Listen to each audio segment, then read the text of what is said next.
Hello and welcome to Naples Motorsports. I'm Mike Irvine and today I'm going to show you what to do if your Portofino battery is dead. First, you want to come inside the vehicle here.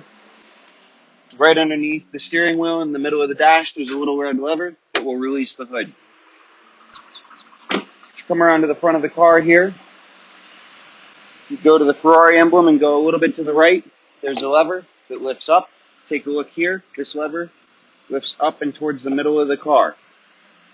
Now, coming on over here, the battery is underneath this. You will turn these to the left. These do not come out of this piece. Now, when you lift, pull out this way so you get this out. You can take this, set it aside.